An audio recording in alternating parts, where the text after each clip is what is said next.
Ukraine के राष्ट्रपति रूस के खिलाफ लगातार आक्रामकता दिखा रहे हैं। इसमें पहले कुर्स्क क्षेत्र में हमला और हाल ही में लंबी दूरी की मिसाइल का इस्तेमाल भी शामिल है। हालांकि उनको इसका फायदे के बजाय नुकसान होता दिख रहा है। रूसी सेना युद्ध में यूक्रेन में अग्रिम पंक्ति में अपनी बढ़त बना रही है।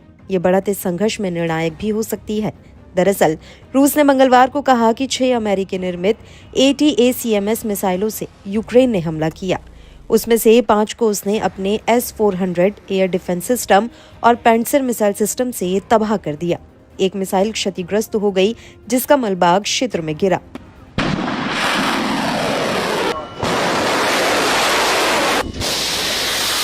द गार्जियन ने रूसी सरकार के मीडिया तास की रिपोर्ट के हवाले से कहा है कि मलबा ब्रांस्क क्षेत्र में एक मिलिट्री फैसिलिटी पर गिरा और इससे आग लग गई।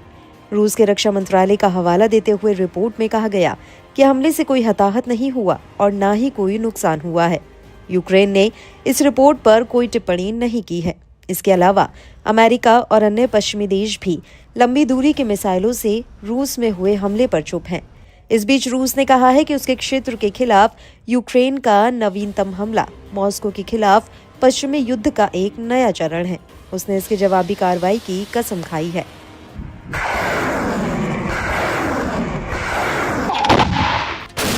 BBC की रिपोर्ट के मुताबिक रूस पूर्वी डोनबास क्षेत्र में प्रमुख यूक्रेनी लॉजिस्टिक हब की ओर तेजी से आगे बढ़ रहा है।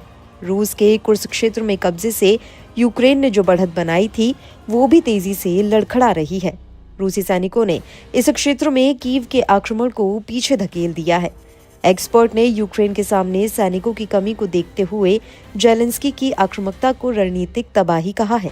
2024 के लिए ISW के आंकड़े बताते हैं कि इस साल रूस के लिए चीजें आसान और यूक्रेन के लिए मुश्किल हो गई हैं। ISW के आंकड़ों से पता चलता है कि मॉस्को की सेना ने इस साल अब तक यूक्रेन के लगभग 2700 वर्ग किलोमीटर क्षेत्र पर कब्जा कर लिया है। वहीं 2023 में पूरे साल में उसका 465 वर्ग किलोमीटर क्षेत्र पर कब्जा हो सका था।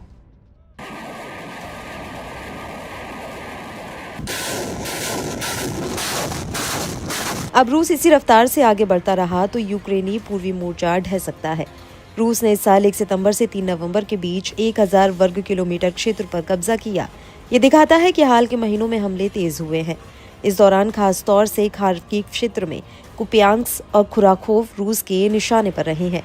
ये डोनेट्स्क क्षेत्र में प्रोकोवक्स के प्रमुख रसद केंद्र के लिए एक कदम है। ISW की रिपोर्ट कहती है कि मॉस्को के पास अब यूक्रेन में कुल 1,10,649 वर्ग किलोमीटर जमीन है। यूक्रेनी सेना ने भी रूस के कुर्स्क में अपने आक्रमण के पहले महीने में 1,171 वर्ग किलोमीटर पर कब्जा किया था, लेकिन रूसी सेना ने अब उस क्षेत्र के लगभग आधे हिस्से पर फिर से नियंत्रण हासिल कर लिया है। ये स्पष्ट रूप से यूक्रेन के लिए बड़ा झटका है।